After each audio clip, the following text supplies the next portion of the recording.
Optel en aftrek van breuke. Waaruit bestaan 'n breuk nou weer? 'n teller en 'n noemer. Die teller vertel vir ons hoeveel stukke ons mee werk en die noemer sê nou weer in hoeveel stukke dit gebreek is. Ekwivalente breuke is breuke wat ewe groot is. Die noemers verskil, maar die stuk waarmee ons werk is ewe groot. 1/3 is dieselfde grootte as 2/6. Kyk na die derde. As ons nou die stukke elkeen in 2 deel, of ons sê ons maal dit met 2, dan word dit 2/6. Onthou as jy maal, dan maal jy met dieselfde getal bo en onder die lyntjie. Die noemer word 2 keer meer en die teller word ook 2 keer meer. 1/3 is presies dieselfde grootte as 2/6. Onthou jy wat is die reël van optel en aftrek van breuke?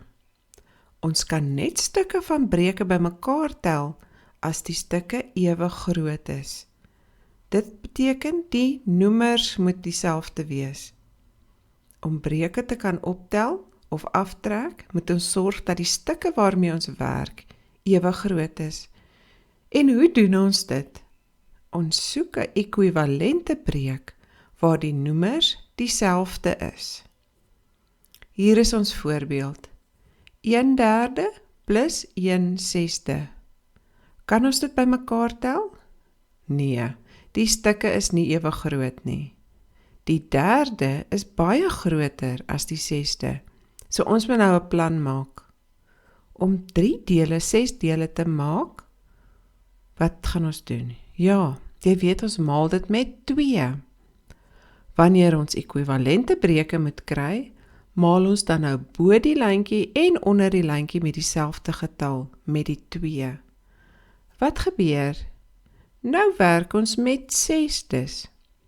Kan jy sien ons het nou 6 stukke en 2 van hulle is ingekleer om dieselfde grootte stuk te kry.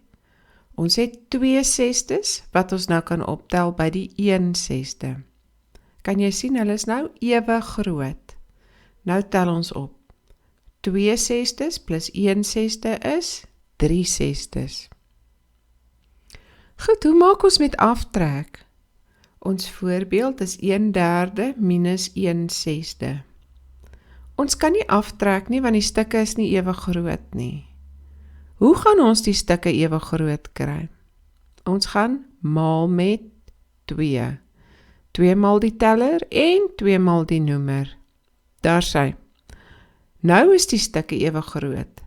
Ons werk met 2/6. Nou kan ons dit van mekaar aftrek. 2/6 minus 1/6 is 1/6.